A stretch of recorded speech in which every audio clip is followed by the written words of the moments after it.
Welcome to the Business Spotlight series. My name is Kay Cote. I am your podcast host here today. And today we have on the show Charlie Hartley, Managing Director of Moonrise Sports and Cricket Development Program. He is our guest, and we are going to be learning all about his businesses, his way to business ownership, and what it really takes to be a business owner. If this is your first time on our channel, be sure to like and subscribe to get notifications when we drop episodes like this one. Well, welcome, Charlie. It's so nice to have you on the show today. I'd love to learn a little bit about you and a brief of your businesses. Awesome. Thank you very much for having me. I guess a brief overview of myself. I started off playing professional cricket. I played pro cricket for 4.5 years for a team called Kent in the UK. Those that are playing America or sort of in America, probably starting to understand the likes of cricket with the World Cup being over there at the moment. And then since leaving that, I've always kind of been involved in the entrepreneurial journey. I got investment into an ed tech business, sort of straight out of professional sport. And now I've been working, or since COVID, been working on the two businesses that you mentioned at the start. So the Cricket Development Program is a cricket resource that I designed. So a sort of a condensed document that helps teach teachers how to coach cricket. So teachers, volunteers, and parents. And the kind of whole dream about that is giving it to everybody in the world for free. Sort of giving teachers, parents, and volunteers anywhere an easily kind of digestible resource so that they can coach cricket themselves. And the Moonrise Sports is a fan engagement platform that looks to create digital experiences for sports fans on behalf of sponsors and sports teams. So a way to activate brands and give fans experiences that they may not have been able to experience if it wasn't for the sports teams and the brands that work with them. Oh, that is incredible. I think those are both really unique businesses. I'm excited to dive in more about those. And I'd like to start with, what is your current business ownership look like? Are you the sole owner? Are there outside investors? And do you have teammates on each of those businesses? So the two businesses are structured slightly differently. The Cricket Development Program is solely mine. That's just it's kind of a passion project. I initially, as I wrote the resource back in just the back end of 2019. I spent quite a long time turning down collaborations because they didn't really align with what I wanted. The main goal for me was to give it away for free. And anybody in business knows that if you're trying to give something away for free and trying to make a commercial model off it, it's not very easy.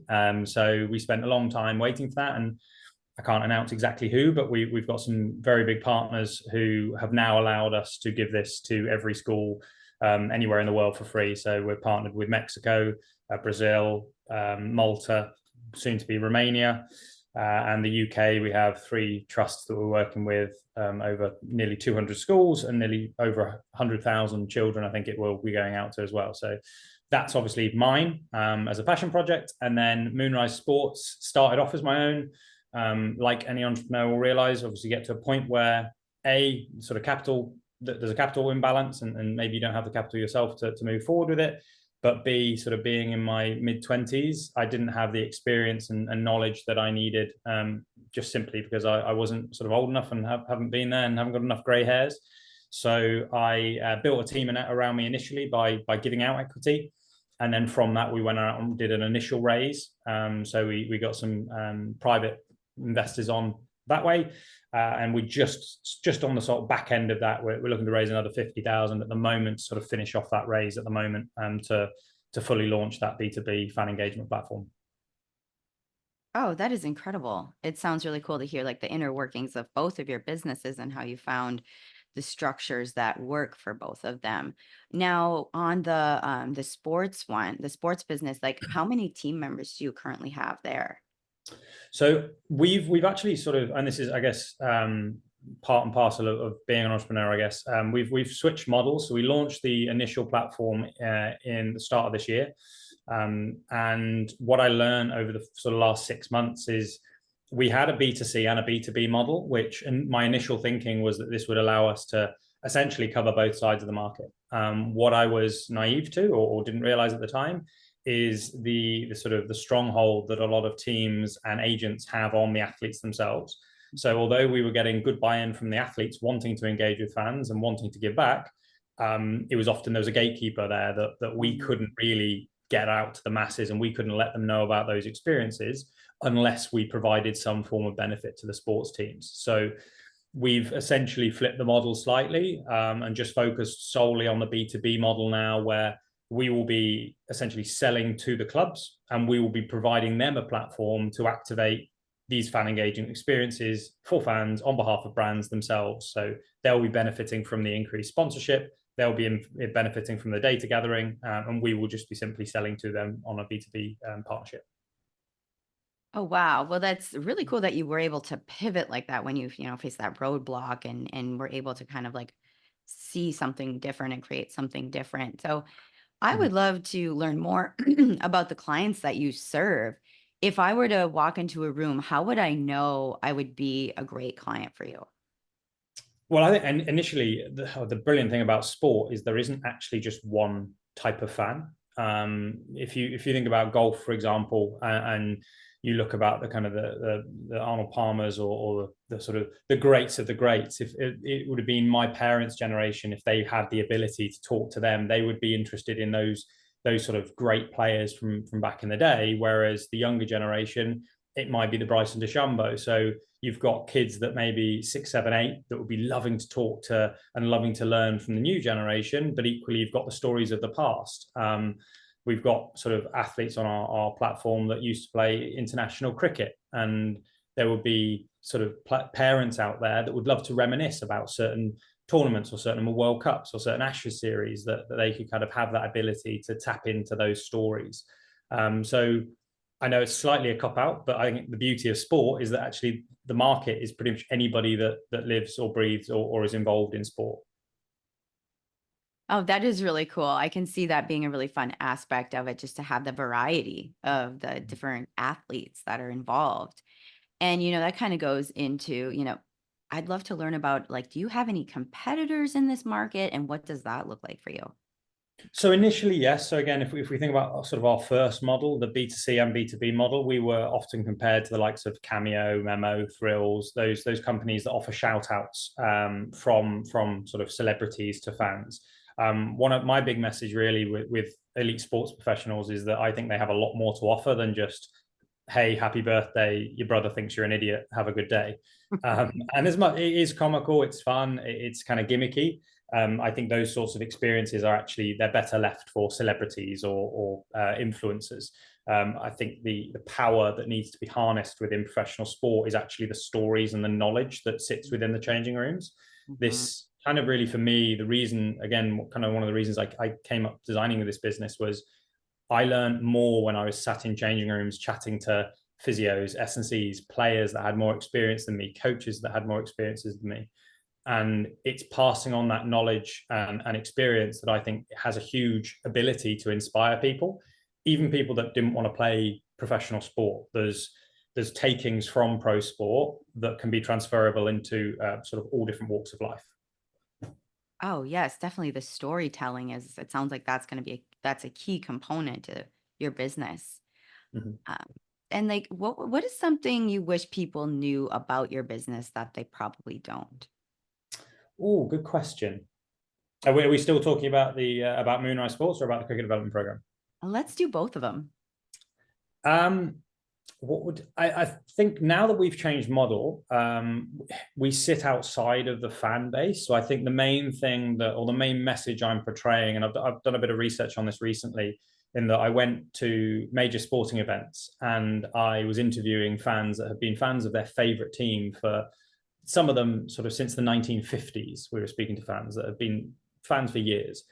And when we asked them how many sponsors they know of their favorite team, most of them can't name past the front of shirt sponsor. They just don't know who the brands are. And I guess the big message for me now that we've moved into the B2B space and the activation of sponsors with fans is that relearning of actually fans are the most important thing in sport. And I think that some teams around the world have forgotten that, and they've focused on sort of social media and creating gimmicky content that looks good on numbers, but actually they're not delivering things that are benefiting the fans. So I think my sort of main hopeful message is I want to create a community of sports teams whereby they're thinking with their commercial decisions, with their signings, everything gears towards what can we give back to the fans. Because I think when you if you can create a community, a sports community where the fans feel like they're engaged, the fans feel like as a team you care about them, the fans are going to spend more money, the fans are going to give more time towards you. And the other added benefit, the fans more likely to then spend money with the sponsors that support their club because they have an emotional connection. Hmm. Definitely. Definitely. And how about for the cricket program? Well, the cricket development program, I think that it's pretty simple in that the resource I've designed we know it helps teachers. We're sort of helping multiple teachers and schools around the world. I think one of the things that's strange when the interviews and conversations I've had with trustees and schools is that when you go to them and say, hey, this is now free, a lot of them think there's a catch. Whereas what we've managed to do is find a partner and a sponsor that wants to back us so that we can give it out for free. And really, we think sport should be accessible and affordable for everybody in the world, no matter what your financial background. And the only way you can do that is by finding good partners that want it as good options for visibility for them. And luckily, so far, it seems like we have found that partner. Oh, that is wonderful. That is great news to hear, moving forward with that, you know. So I'd like to dive into the section on marketing because marketing is something that is so crucial to business success. And I'm curious, are you doing, let's start with like, are you doing the same marketing for both businesses, or does your marketing plan for both of those look like vastly different? So again, I mean, I guess one of the things that is crucial for me is being flexible. There are many different ways to market, and you can speak to 1,000,001 different business owners, and they'll all tell you a different strategy that works well for them. The main thing for me is just about being kind of flexible in what I'm trying to deliver. Mhm. I guess when we talk about Moonrise Sports, initially as a B2C and B2B product, my marketing strategy, which I thought was a smart one initially, was creating a product whereby actually we would work with the sports teams to market our products to the fans. So we'd work collaboratively with the teams, the sports teams, the charities that we're raising money for, so that it would be a sort of collaborative marketing strategy. What I learned quite quickly is that actually, as much as I wanted those collaborations to take to happen, unfortunately, the want within the sort of sports ecosystem wasn't there because we just simply weren't providing the sports teams with enough capital benefit. So that model now has changed slightly so that actually we wouldn't need any marketing spend because we won't be the name behind the brand. It will be us providing a platform to the clubs, and the clubs will be then marketing it themselves and the products to the fans. So for that, we're taking our marketing kind of out of it. So it's just getting through the gatekeepers of the sports teams, and then they will be using their normal marketing strategies to deliver the digital products. With the cricket development program, it's actually a pretty similar model in that we go to the trusts who have sort of 50 plus schools underneath them, because we are providing them something for free, the same as the countries, because we're giving them a resource which is beneficial for them for nothing. They're very keen to market and help market for us. So it's very lucky that because we are doing something good, people are far more appreciative, and therefore more likely to then do the email campaigns, let the head teachers know, let the parents know, etc. Oh, that is wonderful too, especially finding that niche and finding that path with your marketing. That can be such a struggle in business. So it's nice to hear that you've kind of found a solution to that. Which kind of like leads me into another question. You know, you're working with a lot of people, it sounds like. So how do you organize that? Do you have a CRM that you use, or how do you keep everybody kind of organized? I will be honest, I have a spreadsheet that I use, and that is about it. I mean, it's not something I'm great at. There are people that are incredibly well organized. My girlfriend is incredibly well organized with her job. I am definitely not. It is a weakness of mine, and it's something that I work hard on to keep on top of it. But yeah, it's definitely not a major strength of mine, unfortunately. Well, moving into our next section of questions, you know, I love talking about the marketing, but I'd love to learn a little bit about you and why you decided to go into business for yourself rather than working for somebody else. So, what was that like for you, you know, becoming a business owner? What inspired you to do that, and how has that impacted your life now? I mean, it's a bit of a corny answer or a cop out, but a big passion of mine is always to make a difference in whatever I'm doing. I want to have some ripple effect. It's not kind of an ego driven thing of wanting to have my name attached to things and wanting to be kind of the man or the person that's making all the change, but it's, for me, it was about seeing a difference, or seeing something that could be done better, which often is attached to a big corporate or some government-led project, or something which anybody knows in business. The big corporates, they just run slower with the amount of cogs and sort of processes that people have to go through. Whereas I think one of the sort of things I love about being sort of a startup business is the agility you have to move whenever you want to, and the ability to change is one of the most exciting things about owning a business. Having that control to follow a vision, the bumps along the road, the sort of the pitfalls. I think that's one of the things that pro sport has taught me really well. The resilience you need, I think, is probably one of the key things, and it's one of the main reasons that people fail in entrepreneurship is they give up. The darkest day before the dawn is kind of a very well-known phrase, and it's very true in entrepreneurship. In that, I think often, I mean, I broke my back, I dislocated my shoulder, I've broken a load of my fingers playing sport, and often I sort of look back on the same feelings as to when, I don't know, I've been working for 3 months on a deal and then it falls on its head over one email and they haven't spoken to you. It's those sorts of things which I think I picked up from pro sport or from playing sport my whole life. That is a powerful message for sure. I just wrote that down because I think that's like so crucial. You're right. Just to get through that dark time before that opening, or that something that gives. And so I'd like to dive into something. What is a story that has impacted you that way? Like something that you went through within the business development, or, within this journey that has impacted you and that you've grown from? Good question.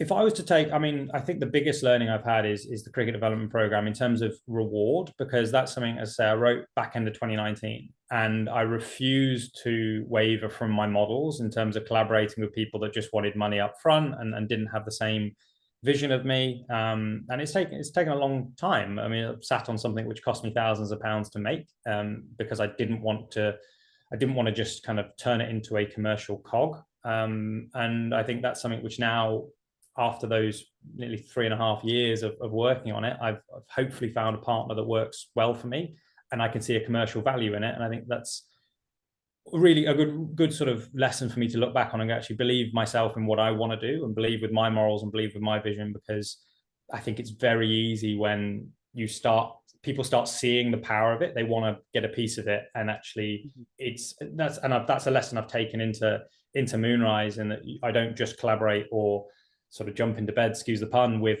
somebody just because they're offering money or because they want to collaborate. You've got to make sure that actually, although it may be powerful, you make sure it benefits your goal and your long-term vision, because it's very hard to do a U-turn once you go down a route with somebody. Oh, definitely. That is like I think that is such a golden nugget that you just said right there, because it's so easy to see, like, oh, this looks so great on paper. Oh, this looks so good. But really, if the values don't align, there's a like kind of disjunction of like the business. So I think that's super, super important that you said that. And that kind of like leads right into my next question. As you're growing, you're developing partnerships in both businesses, you're working on these things. Where do you see both of the businesses going in the next, say, 3 to 5 years? So we'll start with the cricket development program. For me, I want to create a free sports resource for everybody in the world in multiple languages across multiple sports. That's the main goal. So it's a pretty simple goal. It's pretty easy to deliver. I know multiple professional sports people that can help me create the content. I'm starting to build the partnerships, which will allow me to financially justify the partnerships. So that's going to be incredibly rewarding for me. And I think my main issue with that is not selling it. It is keeping the vision of hoping that somebody doesn't come in and want to take it off my hands, and making sure that actually what we're doing is something that's purpose-led rather than just going for the cash. And look, everybody obviously has a number, so hopefully I don't get to that. But I think for me, it's just making sure that actually, from where I see it, the change this could have on the world, it really aligns with my earlier comment of making a difference. And I think with the likes of Brazil, the feedback I've had since we've launched the project out there, it's just been really humbling and lovely to hear the stories of people playing cricket because of a resource I've delivered. For Moonrise Sports, for me, the main thing on that isn't actually anything monetary, as much as my investors would probably hate me to say that. I think I would just love to see the culture within sports clubs changing and going back to a more old school thinking of fans first community. I think if I can make just a small bit of difference in pro sport, and if I can see that clubs are starting to give back to fans, if they start signing sponsorship deals because they make sense to the fans that love their team, and if I can see that change within sporting environments, that for me is, yeah, that's a massive goal. Oh, those are great goals for both of the business. And that like makes me think like what's your approach to goal setting with these? Like how do you set those goals into motion? Well, I think the main thing for me is I don't really want to attach a goal to something monetary. I think a lot of people, there's some people in business, money is kind of the main thing they care about, and that's the main goal they strive towards. I think for me, the issue with that is, having sort of been around various wealthy people, there's always another goal. There's always another sort of bracket that's richer than you or better than you or has better valuation. I think for me, it's focusing on a goal that is something which is important to me as a founder. So when we talk about a cricket development program, the feeling I will get personally from delivering the project across the world, that comes with money. I think money follows passion. If you can create something which has a passionate and positive effect, there will always be sort of commercial models to find it. It's just, it may not be as financially lucrative as another model, but there's still going to be money out there. And I'm not somebody that necessarily sees money as a goal that I need to drive towards. It's more about sort of the impact that I can potentially have on an industry that I think could be mutually beneficial for everyone involved.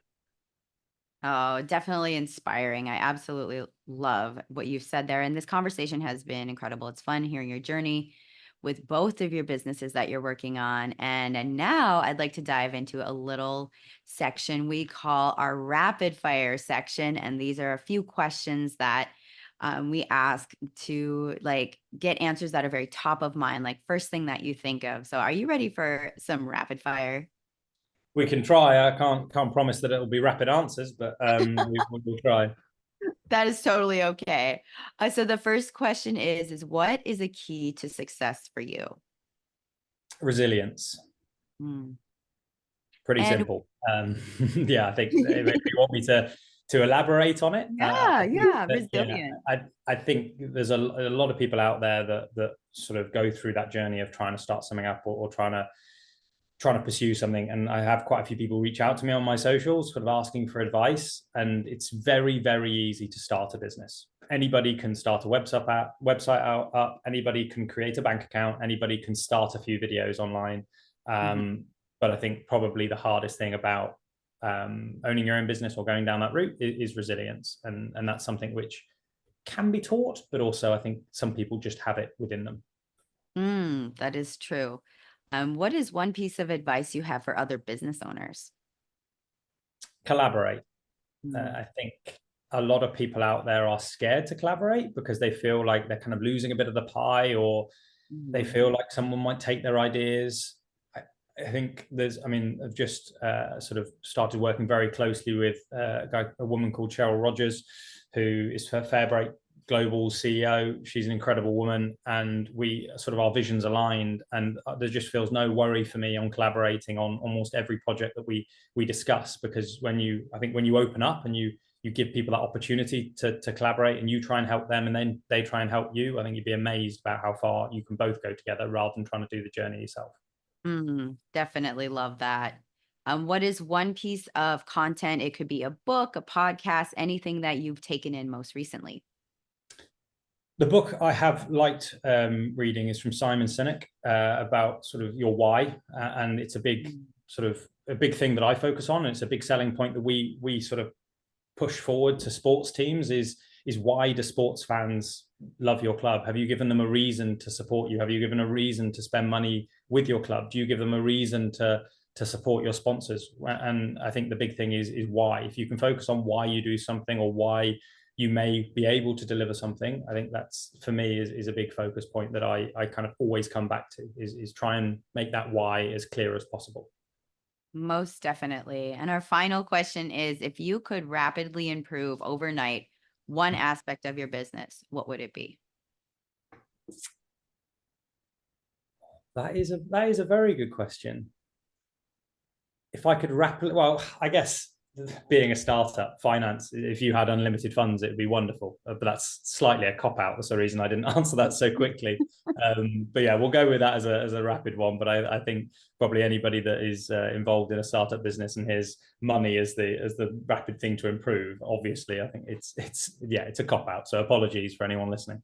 No, it's totally fine. It's honest. And this has been such a fun conversation, Charlie. Thank you so much for this. And I'd love to get folks connected with you. So feel free to share any contact info, social handles. Feel free to share.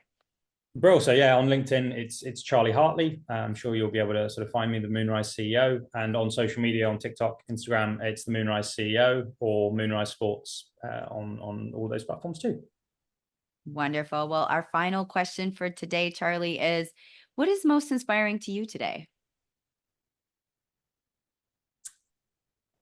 Very good question. There's some good questions coming. To be fair, what is inspiring me? What specifically today or in general?